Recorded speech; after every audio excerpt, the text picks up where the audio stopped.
Salut tout le monde, pour ceux qui me connaissent pas, je m'appelle Chantal Lavoie, je vais bientôt avoir 40 ans. Aujourd'hui, j'avais envie de parler d'un sujet qui est un petit peu plus délicat. En fait, j'avais envie de vous parler de la dépression et de l'anxiété. Donc, pour ceux qui me connaissent quand même assez bien, me connaissent sur une personnalité forte qui passe à travers les choses assez facilement. Vous savez qu'avec la COVID, avec tout ce qui est arrivé, ça nous a amené à vivre des choses un peu plus difficiles. Donc, pour moi, dans mon cas, j'ai été plusieurs années à vivre dans le déni. Donc, par rapport à tout ceci. Donc, c'est pas en soi, c'est pas grave, hein, ça arrive à tout le monde. Ça peut arriver à tout le monde. Puis moi, la première, je me disais, ben ça peut juste arriver aux autres. Alors, et non. Donc, ça m'arrive à moi aussi. Donc, j'avais envie de vous parler de ça parce que, comme je vous disais, moi, la première, jamais j'aurais pensé que ça m'arriverait. Quand on parle de vivre dans le déni, donc, en fait, moi, après, puis je suis très, très transparente et très honnête avec vous.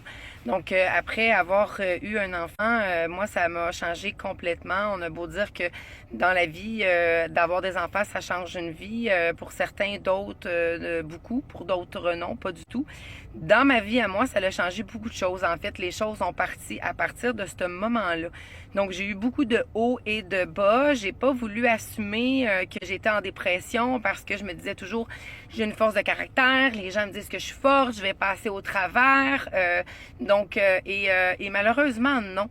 Donc, j'ai pas passé au travers. Donc, ça m'a permis de vivre des hauts et des bas solidement. Puis c'est sûr, en soi, c'est pas des choses qu'on a envie de discuter avec des gens, qu'on est déprimé, hein, qu'on va pas bien, qu'on a des pensées négatives. Puis moi, à travers ça, je fais aussi de l'anxiété. Donc, dans mon cas, l'anxiété peut aller loin, donc je peux faire des grosses crises d'anxiété. Puis ça me fait voir très négativement. Donc, je vois des choses, tu sais, je vois plus noir, il y a rien qui fonctionne, je me sens pas bien, je suis pas bien dans ma peau, je me trouve pas belle, je me trouve grosse. Puis je le sais en fait que je suis rien de ça. Je suis une personne qui est aimante, je suis une personne qui aime, mais je suis une personne qui a comme un peu abandonné dans ces 10 dernières années-là par rapport à ma situation. Donc, j'ai abandonné beaucoup de choses. Donc, j'ai essayé de me trouver aussi des choses. Je me référais en fait dans plusieurs projets parce que je pensais que c'était comme ça que j'allais me retrouver. C'était toujours de reporter et de reporter toujours chaque chose. Et à un moment donné, ce que ça fait, quand on a cette force de caractère-là, puis qu'on dit, ah, c'est pas grave, on va mettre ça de côté, ah, c'est pas grave, on va mettre ça de côté, on va passer à autre chose, on va l'oublier, ça va revenir. Mais à un moment donné, ce que ça fait, c'est que ce trop-plein-là revient, puis il explose tout en même temps. Donc, c'est condensé ensemble tous les petits problèmes que tu as mis de côté, qui se sont condensés avec toutes ces années-là. Et là, à un moment donné, ça fait que ça explose. Donc, moi, dans mon cas, ça a été dû à la COVID et que je me suis rendu compte de tout ça. Puis, tu sais, pour moi, ça n'a pas été juste des mauvais côtés. Ça a été des côtés de découvrir qu'il y avait quelque chose qui allait pas chez moi. Puis en soi, même si autour de moi on me le disait, moi je le voyais pas. Il fallait que moi je sois prête à le voir. Il est arrivé des situations qui ont fait que j'ai pas eu le choix de le voir, puis j'ai pas eu le choix d'accepter puis d'assumer ce qui m'arrivait en ce moment. Donc ça a été beaucoup des hauts et des bas et de l'éternel recommencement en se disant que ça allait être correct, que ça allait fonctionner, que ça allait marcher, que j'allais réussir. Mais je me rendais pas nécessairement au bout toujours de ce processus-là. Pour les gens qui me connaissent, vous avez probablement jamais vu ce côté-là de moi. Vous avez peut-être vu des côtés où j'allais pas bien, où je me sentais pas bien une journée.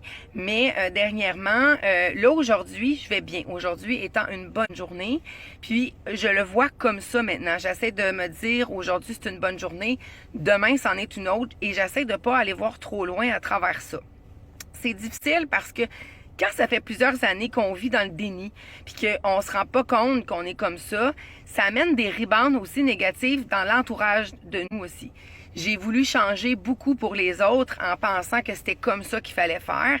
En fait, ce qui a fait en sorte que j'ai changé beaucoup pour les autres parce que je pensais que c'était ça qu'il fallait faire pour que les gens t'apprécient, pour que les gens... Mais ça, c'est tout dans notre éducation, c'est tout dans notre façon de penser des choses. On a chacun notre vécu. Puis moi, il a fallu que je pardonne à ce passé-là parce que je vivais encore dans le passé. Puis je vous dis, aujourd'hui, c'est une bonne journée. Demain, c'en est une autre. Puis je vis de l'anxiété. Puis je sais pas quand ça peut arriver. Puis c'est pas évident non plus. J'ai la chance d'être bien entourée. J'ai la chance d'avoir vu assez pour me dire que je méritais d'aller mieux dans la vie puis d'aller chercher de l'aide. Peu importe la façon dont vous allez aller la chercher, je vous conseille vraiment d'aller chercher cette aide-là. Parce que c'est important. C'est important pour vous. Puis moi, ce que je suis en train de réaliser aujourd'hui à 40 ans, c'est que je me connais pas. Donc, je dois apprendre à me connaître. Je dois apprendre à faire ressortir la petite fille en dedans de moi qui a disparu.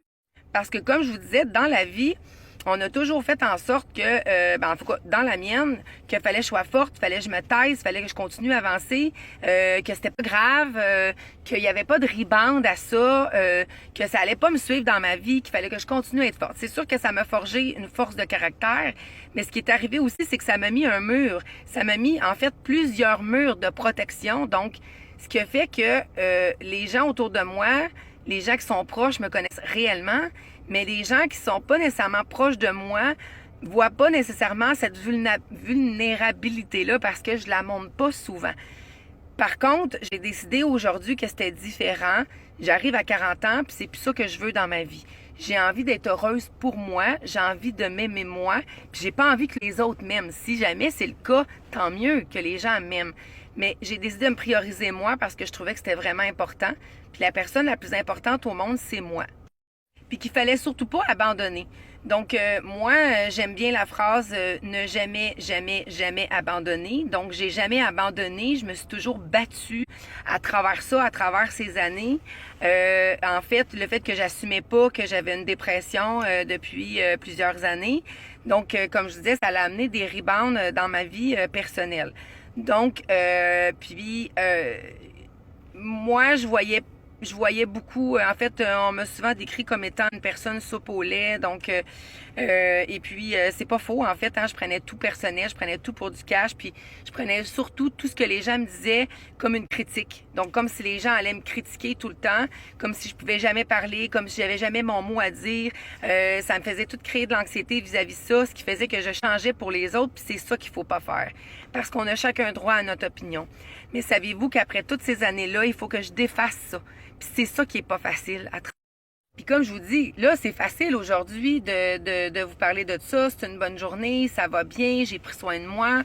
Donc, puis ça, c'est important parce que j'avais arrêté un peu de prendre soin de moi. J'avais arrêté de prendre soin des gens aussi autour de moi, de ma famille. Donc, j'ai négligé ma propre famille. Je me suis négligée moi. Puis je pensais vraiment que ma façon d'être puis de penser, c'était vraiment ça. C'était vraiment ça la vie. Puis malheureusement, c'est pas ça la vie. Puis c'est pas de plaire à tout le monde, mais c'est de se plaire à soi-même. Puis c'est ça qui est pas facile parce qu'avec la vie qu'on vit aujourd'hui, avec tout ce qu'il y a dans les catalogues, avec tout ce que la société nous montre, ça nous dit que c'est pas comme ça qu'il faut être.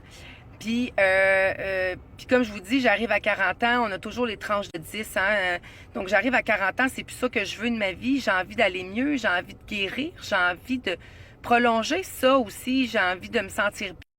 Puis à travers la dépression aussi, qu'est-ce qui arrive? Ben, il y en a qui vont avoir une perte d'appétit, donc on n'a plus envie de faire des choses. L'anxiété qui vient embarquer par-dessus ça, ça fait à un moment donné que ça devient un cercle vicieux. On veut plus sortir de la maison, on a peur. On a peur d'affronter les gens. Je suis devenue un petit peu claustrophobe avec ça aussi. Donc, j'aime pas me ramasser dans des endroits restreints ou avec une grosse foule. Donc, c'est toutes des choses que je dois apprendre à vivre avec ça, puis à vivre avec qui je suis moi. Parce que le fait que j'ai changé pour les autres, c'est ce qui fait que je me connais pas. J'ai voulu plaire aux autres au lieu de me plaire à moi-même, puis la personne à qui on doit plaire, c'est à nous. Fait qu'à travers ce cheminement-là, bien sûr, j'ai un suivi médical, j'ai un suivi psychologique, puis j'ai pas honte de tout ça parce que ça peut arriver à ton voisin, puis ça peut t'arriver à toi. Puis le pourquoi que je voulais prendre ce moment-là, parce que pour vous parler de tout ça, parce que vous savez, ça peut arriver à n'importe qui. Hier, ça m'est arrivé à moi, ça m'arrive à moi, puis il n'y a rien de mal là-dedans. C'est une maladie, ça se traite, hein, on peut être suivi, on peut aller mieux aussi dans la vie. Donc, il faut pas se décourager. Il faut vraiment voir une journée à la fois. Puis il faut surtout s'armer de patience. Puis moi, ça, j'en ai pas vraiment. Donc, c'est vraiment difficile par bout. Mais je vais bien. Je vais bien, je vais mieux, puis je vais juste aller encore mieux. Puis, par contre, ce que moi, je veux vous trouver, c'est qu'en fait, ce que je veux vous découvrir, c'est qui je suis, moi, réellement. Pas que j'étais une personne faunée, pas que j'étais pas vrai, pas que les sentiments que j'avais pour vous n'étaient pas vrais. Ce que je vous disais, tout était vrai dans ça. Mais il y a un côté de moi qui était pas tout à fait moi. Puis c'est ça que je veux vous faire découvrir. Puis ça se peut que dans ce changement-là, que vous aimez moins ça ou que vous soyez surpris ou que vous n'êtes pas habitué à ça, ben c'est correct aussi. Je pense que vous allez vous y faire au fur et à mesure que moi-même je vais m'y faire aussi avec ça. Donc, tout ce que je veux dire, c'est que si vous avez besoin d'aide ou si vous sentez qu'il y a quelque chose, demandez de l'aide. Essayez pas de gérer ça toute seule. Moi, j'ai été 10 ans à gérer ça toute seule. Je me suis perdue. Ça est allé loin. Je me suis rendue loin dans l'anxiété, dans tout ce que j'ai vécu. Je commence juste à voir un peu plus clair à travers ça. Puis surtout, à apprécier qui moi je suis. Pour moi. Vraiment pour moi. Puis je vous dirais que ça part vraiment de là. Le fait que on apprenne à se connaître et à s'aimer, le reste vient tout seul autour. Puis c'est pas facile, puis ça se fera pas du jour au lendemain non plus. Ça fait déjà quelques mois que je suis dans ce processus-là. J'ai pris un peu le recul avec les médias sociaux et tout ce que je faisais par rapport à ça, parce que c'était vital pour ce que j'avais besoin d'aller vers l'avant pour ma guérison, pour moi aller mieux. Donc, j'espère à travers ça que vous avez pu comprendre un peu plus différemment, puis de pas juger les gens qui souffrent de cette maladie-là, parce que c'est pas évident. Puis, ce que je peux vous dire là, c'est que ça peut t'arriver à toi. Donc, sois vigilant. Puis sois à l'écoute de ton besoin. Il y a trop de choses qui arrivent dernièrement, tristes.